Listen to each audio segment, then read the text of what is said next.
ഇപ്പോൾ നീട്ടി പ്രസംഗിക്കുന്നില്ല.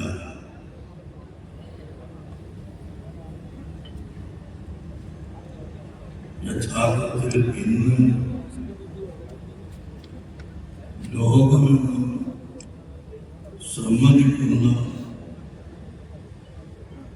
ഒരു യാഥാർത്ഥ്യമാണ് അന്നം ചോദിച്ചു വരുന്ന പാവപ്പെട്ട മനുഷ്യനെ തല്ലിക്കൊല്ലുന്നത് കാടത്തമാണ്, അങ്ങേയറ്റത്തെ കാടത്തമാണ്. ഇത് അംഗീകരിക്കാത്ത മനുഷ്യർ ഉണ്ടാകുമോ എന്ന് ഞാൻ സംശയിക്കുന്നു. അതുപോലെ ആൾക്കൂട്ട കൊലപാതകങ്ങളും മറ്റ് അക്രമങ്ങളും ഇവിടെ നടപാടുന്നത് ജനങ്ങൾക്ക് അറിവും ബുദ്ധിയും വിവേകവും നൽകാത്തത് കൊണ്ടാണ് ഞങ്ങൾ മനസ്സിലാക്കുന്നത്. അള്ളാഹുവിനെത്താൽ നമ്മുടെ കേരളം മറ്റ് എല്ലാ ചെയ്തികളിൽ നിന്നും വേറിട്ട് നിൽക്കുന്നത് 100 വർഷത്തിനപ്പുറം നമ്മുടെ നേതാക്കൾ ഇവിടെ രൂപീകരിച്ച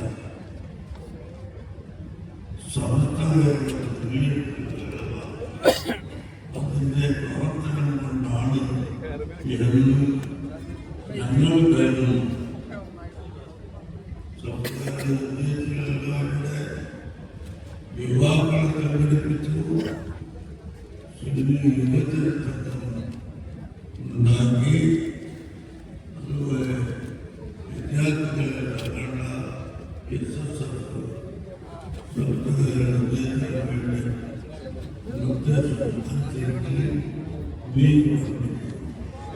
കൂടാതെ പൊതുജനങ്ങളെ സഹായിക്കുന്നതിന്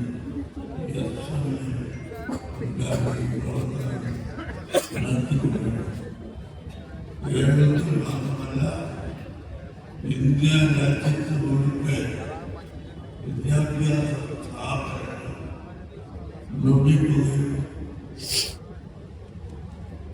ബഹുജനങ്ങളെ ബോധവാന്മാരാക്കുകയും ചെയ്യുന്ന പദ്ധതികളുണ്ട്. കൃത്യമായി പറഞ്ഞാൽ ഇപ്പോൾ നമ്മുടെ സംഘടനയുടെ കീഴിൽ നമ്മുടെ സ്ഥാപനങ്ങളായി ഇന്ത്യ രാജ്യത്ത് 1000-ലധികം സ്ഥാപനങ്ങൾ പഠിപ്പിച്ചുകൊണ്ടിരിക്കുന്നു. വിദ്യാർത്ഥികളുടെ എണ്ണം വ്യത്യസ്തമാണ്. 100 മുതൽ 1000 വരെ വിദ്യാർത്ഥികളുള്ള പല സ്ഥാപനങ്ങളും ഈ കൂട്ടത്തിലുണ്ട്. യുപിയിലും ബീഹാറിലും അതുപോലെ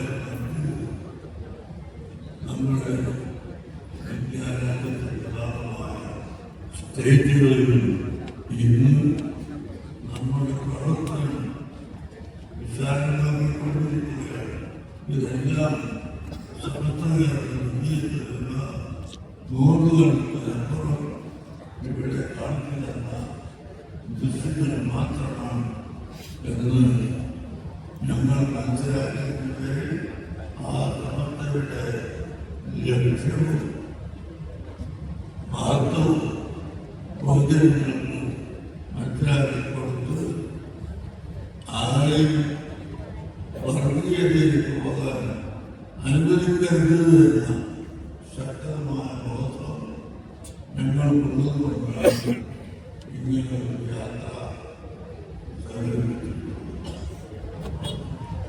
ഈ ഉള്ളത് പുരുഷന്മാർ മാത്രമാണ്.